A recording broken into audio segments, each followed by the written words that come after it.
महीने का ग्राफ देखोगे तो तेजी ना एक झटके में आती है। यहाँ पर अगर आप देखोगे तो एक ही दिन में 10% की तेजी 27 से 29 पे गया है। फिर क्या हुआ, वापस गिर गया, वापस बड़ी तेजी आई, 15-16% की तेजी आ गई एक ही दिन में। फिर अगर आप देख रहे हो तो जुलाई से ही ये गिर रहा है, 1 जुलाई से ही ये लगातार यहाँ पर गिरावट बन रही है और एक महीने के सबसे लोवेस्ट प्राइस पे बढ़ चुका है। बात करेंगे वीडियो में उसके बारे में, लेकिन उससे पहले अगर आपने अभी तक चैनल को सब्सक्राइब नहीं किया है तो प्लीज़ अभी इसे सब्सक्राइब कर लीजिए, क्योंकि आगे भी बहुत सारे वीडियोस हैं जो आपको काफ़ी ज़्यादा हेल्प करेंगे। तो 27 रुपये का शेयर है आलोक का, एक महीने में 2-2.5% की गिरावट है। एक साल में अगर आप देखते हो तो 71% का ग्रोथ ज़रूर है। और ये तेज़ी अगर आप देखोगे तो ये तब आई थी जनवरी में, जो तेज़ी आई थी यहाँ पर, उसकी सबसे बड़ी वजह ये थी कि रिलायंस ने जो वादा किया था इनको पैसा इन्फ्यूज़ करने का वो पूरा करा था, उसके चलते तेज़ी आई। उसके बाद देखो तो लगातार गिरावट भी बनी, 24 रुपये पर गया, वापस तेज़ी आई थी, वापस 30 पे गया, वापस यहाँ पर गिरावट शुरू हो चुकी है। और देखिए इंटरेस्टिंग चीज़ ये है कि जनवरी और मार्च में खबर आई थी इन्फ्यूजन को लेकर, उसके बाद कोई खबर नहीं है, तो उसके बाद कोई तेज़ी भी नहीं है। अगर आप यहाँ पर जनवरी की खबर को लेकर अगर हम बात करने जाए तो जनवरी में 2 जनवरी को ये खबर आई थी कि रिलायंस इंडस्ट्रीज के शेयर में तेज़ी आई थी, क्योंकि आलोक के शेयर में तेज़ी आई थी, क्योंकि 3,300 करोड़ रुपए का भैया फंड इन्फ्यूजन की खबर थी रिलायंस की तरफ से। देखो आलोक के ऊपर कर्जा बहुत ज़्यादा है, ठीक है, अब उस कर्जे को चुकाना भी है, तो आलोक को कर्जे से बचाने के लिए रिलायंस ने प्रॉमिस करा था अपनी एनुअल जनरल मीटिंग में पिछले साल कि तकरीबन 7,000 करोड़ रुपए वो इन्फ्यूज़ करने वाले हैं। उनमें से उसी वायदे के तहत 3,300 करोड़ रुपए उन्होंने प्रेफरेंशियल अलॉटमेंट के जरिए इश्यू कर दिए थे इसी साल जनवरी में, ठीक है। तो तेज़ी तब हमें देखने को मिली थी। उसके बाद अगर आप देखते हो तो दोबारा खबर यहाँ पर आई थी कि 7,000 करोड़ का जो रेस करने का प्लान था उसमें से शुरुआती दौर में 3,300 करोड़ तो चलो रिलायंस ने यहाँ पर डाले थे, लेकिन बाकी के जो 3,700 करोड़ रुपए जो है वो अलग अलग बैंक से एज ए लोन के तौर पर लेने का प्लान था इनका, लोन के तौर पर लेने का इनका प्लान था। और एक्सिस, SBI, इन सब से यहाँ पर बात चल रही है, और वो भी लो कॉस्ट लोन। अब लो कॉस्ट लोन का मतलब ये है कि देखो इनके ऊपर जो कर्जा है तकरीबन 7, इनके ऊपर कर्जा बहुत ज़्यादा है, ठीक है। अब कर्जे को चुकाने, अब उसमें कई सारे बैंक्स का भी कर्जा है, तो अभी हो ये रहा है कि आलोक जो है वो पैसा रेस कर रहा है रिलायंस के ज़रिए, या फिर ये कह लो कि रिलायंस आलोक को पैसा दे रहा है ताकि जो हाई एंड लोन है ना उसको यहाँ पर चुकाया जाए और बैंक से लो कॉस्ट EMI पर लोन लिया जाए।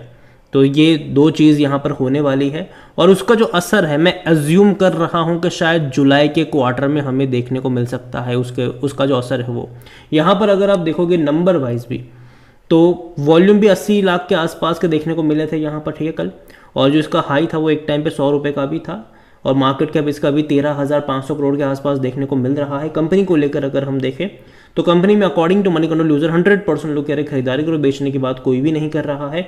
लेकिन लास्ट इनसाइडर ट्रांजैक्शन अगर आप देखो तो बिकवाली के ज़्यादा देखने को मिले थे, लेकिन वो पिछले साल के थे, और देखा जाए तो जिस प्राइस पे बिकवाली हुई थी उससे तो ज़्यादा ही ये ऊपर ट्रेड कर रहा है।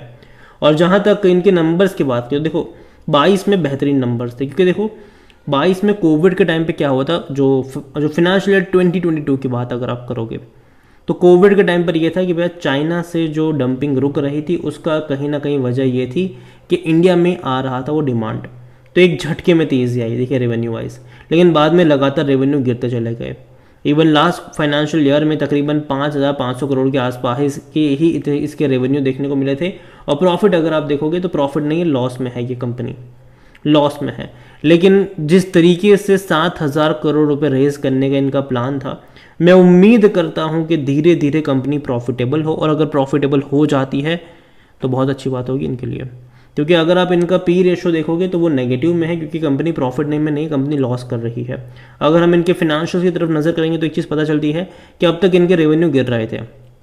अगर आप सितंबर और दिसंबर के रेवेन्यू देखोगे तो वो डिक्लाइन मोड में थे, लेकिन पिछले क्वार्टर में रेवेन्यू बढ़ गए, 1,477 करोड़ के यहाँ पर इसके रेवेन्यू देखने को मिले, जो कि अच्छे हैं रेवेन्यू, ठीक है। और प्रॉफिट जो था वो है नहीं, नुकसान है 215 करोड़ का। लेकिन मैं उम्मीद करता हूँ कि जिस तरीके से पैसा यहाँ पर इन्फ्यूज़ हो रहा है, जिस तरीके से कहीं ना कहीं जो लोन है अगर उसको चुकाया जाएगा तो जो लॉस यहाँ पर देखने को मिल रहा है, मैं उम्मीद करता हूँ कि 1-2 क्वार्टर के बाद वो लॉस धीरे धीरे कम होगा और फिर धीरे धीरे प्रॉफिटेबल भी होने के चांसेस इसके रह सकते हैं।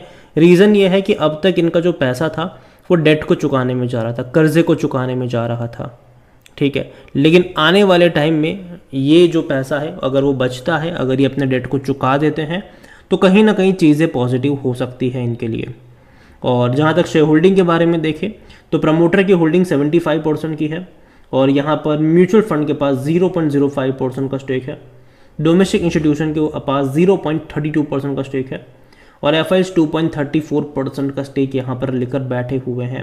रिटेल और अदर की मिलाकर 22.29% की होल्डिंग बनती है, जिनमें से 17.15% रिटेल इन्वेस्टर के पास है और जो अदर पार्टीज़ है वो 5.14% का स्टेक यहाँ पर लेकर बैठे हुए हैं। तो देखिए ओवरऑल अगर मैं बात करूँ आलोक को लेकर तो अगेन मैं कहूँ कि कंपनी ख़राब नहीं है, हालांकि ख़राब हुआ करती थी, फंडामेंटली काफ़ी वीक कंपनी थी, भरोसा करने लायक कंपनी नहीं थी ये। लेकिन पिछले कुछ टाइम में जो अनाउंसमेंट हुई थी रिलायंस की तरफ से कि यार इतना सारा पैसा इन्फ्यूज़ अगर होने वाला है यहाँ पर, तो कहीं ना कहीं मोस्ट प्रोबेबली चांसेस ये ज़रूर होंगे कि अब तक इनके जो लॉसेस हमें देखने को मिल रहे थे शायद 2-3 क्वार्टर बाद वो लॉस कम हो जाए और शायद हल्का फुल्का प्रॉफिट भी देखने को मिल जाए।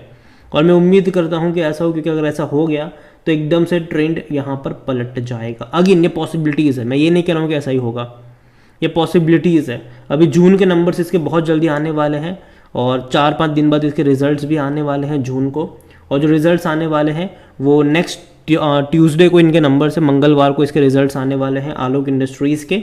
आज सैटरडे है और संडे मंडे 2 ही दिन बचे हैं, ट्यूसडे को इसके नंबर्स आएंगे और मैं उम्मीद करता हूँ कि रिजल्ट्स अच्छे आए, क्योंकि उसी के ऊपर बहुत कुछ टिका हुआ है।